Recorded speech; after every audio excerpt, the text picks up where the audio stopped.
Hello guys, welcome to the channel, and today we're going to be solving this problem here. And thank you very much for your time and for your support and attention. So let's get started, guys. As you're following, if you're following the channel, you might realize that I don't use substitution while I'm solving this kind of problem. So in this time I'm going to do the same. I'm not going to use substitution, and I'm just going to start multiplying both sides of the equation to the power of 7 to the sine square x.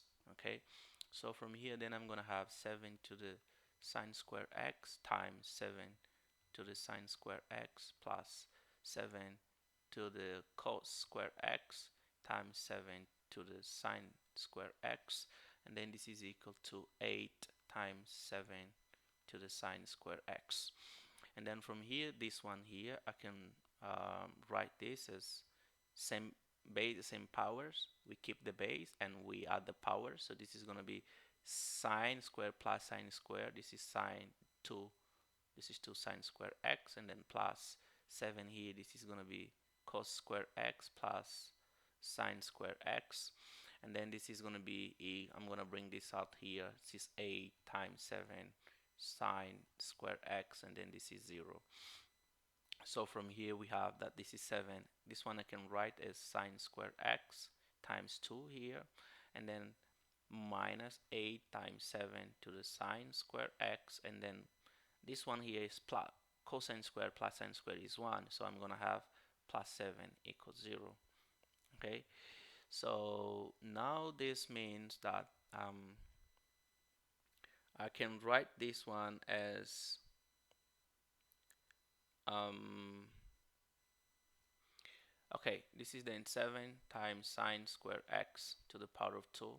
This one here, this is 8 times this expression. So this is, to simplify guys, I'm going to say that this is minus, okay, I can write this as 7 plus 1, right? So that this one times this, okay, let me just 7 here, sine square x plus 7, and then this is 0. So this is 7 to the sine square x square minus 7 times 7 to the sine square x minus 7 to the sine square x, which is this one, and the times this one, and then this is plus 7, and then this is equal 0. Okay, cool. From this one here, I'm gonna factor this 2 and this 2 here. So the common factor here is 7 to the sine square x, which will multiply 7 to the sine square x, and then minus 7, and then here I'm gonna factor out the negative sign, right? And I'm gonna have sine square x minus here minus 7, and then this is 0. And then from here we have that this one and this one are the same, right? If are the same, so let's factor them out. X squared minus 7, which multiply then 7 sine square x minus 1, and then equals 0. So from here we have that this is 7 sine square x minus 7 equals 0, and then 7 sine square x minus 1 equals 0. Let's say this is 1 and then this is 2. So what do we get from here, guys? From here we have that this is sine square x equals 7. This is 7 to the 1, right? I mean 7, this is sorry, let me write this properly. This is not, this it doesn't look polite. So this is 1. So this one go with this same basis, right? So sine square x is equal to 1, and then from here we're gonna have that, well, taking square root in both sides here, we're gonna have that sine x is equal to plus or minus 1. So from here, sine x, for sine x equals 1, we're gonna have that our x1 is gonna be pi over 2 plus 2n times pi. N is a constant, right? And then for sine x equals negative 1, we have that our x2, you can write as negative pi over 2 plus 2n times pi, or we can write x2 equals 3 pi over 2 plus 2n times pi. Okay, and n here, we know that n here is going to be equal to 0 plus or minus 1 plus or minus 2 plus or minus 3 and so on. Okay, and then for the second case here, we have that this is 7 to the power of sine square x equals 1, and this is 7 to the sine square x equals 7 to the 0, right? This means that sine square x is equal to 0, so sine x is equal to 0, and then from here our x3 is equal to n times pi. So these are the solutions, guys. This one here, this one, or this one here. So we have three solutions here, and you can gather them all in a general solution if you want, but I'm just gonna let it the way it is.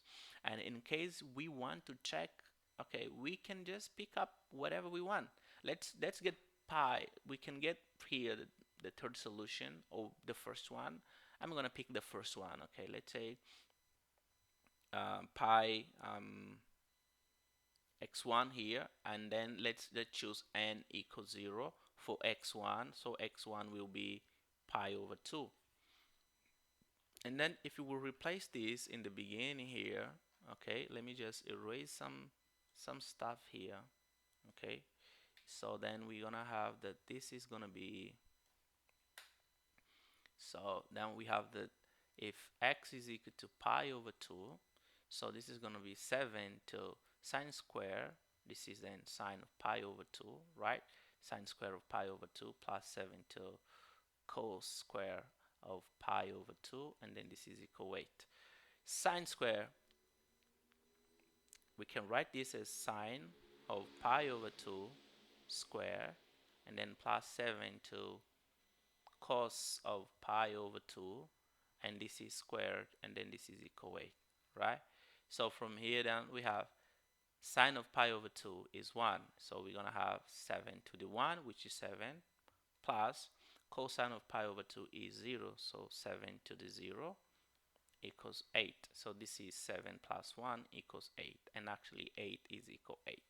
So our solution is correct. Thank you very much for watching the video. Please, my friend, help me subscribing and give me your suggestion and send me your problems, and we can solve your problems in the channel as well. Thank you very much. See you next video. Bye bye.